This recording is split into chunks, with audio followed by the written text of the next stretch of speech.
Olá, o Pauta Especial está no ar. No programa de hoje vamos mostrar como a crise tem afetado e muito o preço dos alimentos. O feijão voltou a ser o vilão da cesta básica. Aqui no estúdio o assunto também é economia.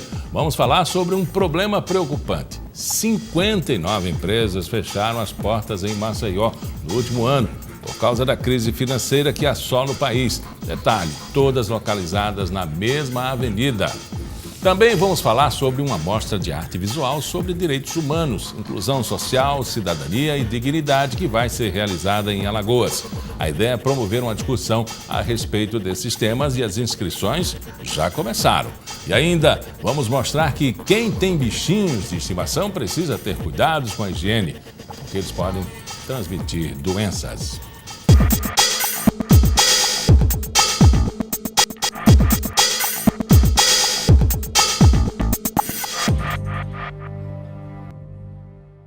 Seja pela sazonalidade, seja pela crise, a verdade é que alguns alimentos vêm aumentando muito de preço nos últimos tempos. Já foi o tomate e a cebola. Agora o feijão voltou a ser o vilão da vez. Primeiro foi o inhame. O preço era tão alto que muitos deixaram de consumir. Agora é o feijão.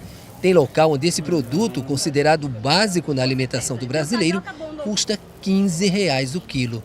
Pois é, a crise econômica atingiu todo mundo. A população já deixou de comprar uma série de produtos. O feijão é um deles, né? Que subiu demais. Aí eu levava 3 quilos, aí já passei para outro, aquele preto, fradinho, que é mais em conta. Não for essencial, corta. Pesquisar o mais barato, sempre o mais barato, mas estou deixando faltar nada lá em casa não, sabe? O consumidor estabeleceu prioridades e dá preferência aos gêneros de primeira necessidade, evitando os chamados supérfluos. Esse comerciante de roupas viu o faturamento cair muito em relação ao ano passado. Caíram mais de 40%. Né?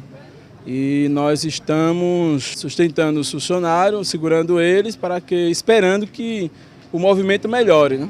Essa situação terminou criando um personagem ainda desconhecido de muita gente, mas que pode ser encontrado aqui em feiras livres como essa.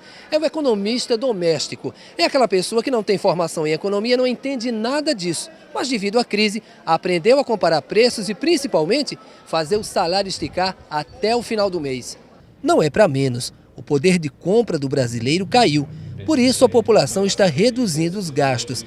O jeito é comprar menos e dar preferência aos produtos um pouco mais baratos. Tem várias maneiras de você fazer economia no alimento. Uma delas é você comprar onde você já sabe que é mais barato.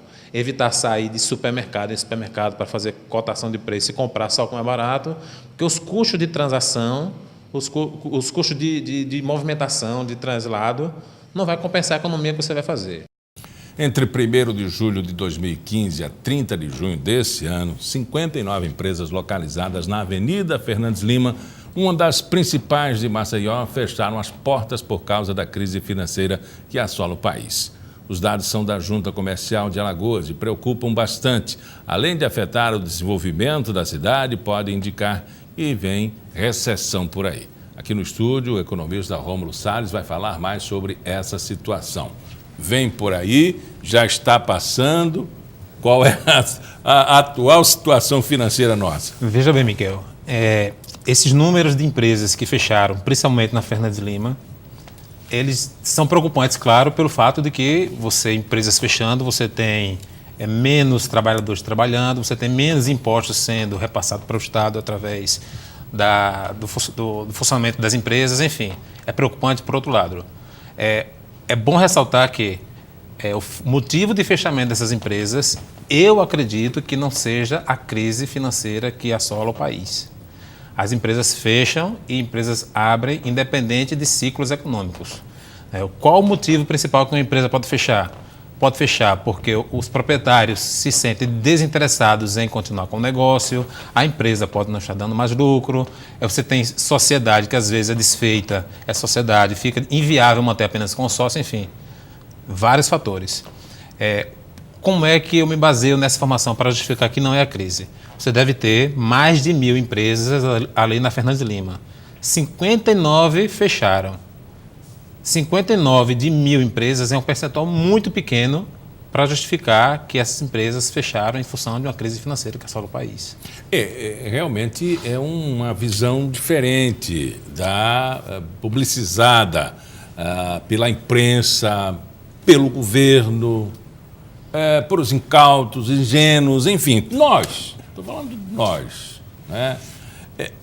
Há um interesse de alguém, de governo, do sistema em ter uma crise? Claro que não. É muito. Interesse de ter crise é prejudicial, inclusive, para o próprio Estado, para o próprio governo, né? O que eu estou querendo dizer é que, às vezes, é noticiado de uma forma que as pessoas que talvez não entendam um pouco de estatística, de peso de números grandes em relação a números pequenos, de proporcionalidade, pode levar realmente a essa conclusão. Por que é que na Fernandes Lima fica visível a quantidade de empresas que estão fechando? Porque é uma via de tráfego lento, é uma via principalmente de passagem, as pessoas não param ali como você tem a movimentação do comércio, ou seja, o próprio tráfego lento faz com que as pessoas observem mais a paisagem ao redor e fica muito visível as placas de aluguel, de empresas que estão mudando de lugar. Outra coisa importante, as empresas têm que observar também, a gente tem que observar também o comportamento de consumo das pessoas. O fluxo de pessoas está saindo do comércio, o fluxo de pessoas está saindo da Fernandes Lima, de alguns pontos mais movimentados, e está se deslocando para onde? Para os shopping centers. Daqui a pouco a gente fala disso, eu quero voltar ao assunto da notícia. A economia ela funciona com a matemática, a coisa algébrica mesmo, mas ela funciona também nas apostas. Perfeito. Existe uma nuvem, né, que paira sobre a economia, de você apostar, não apostar.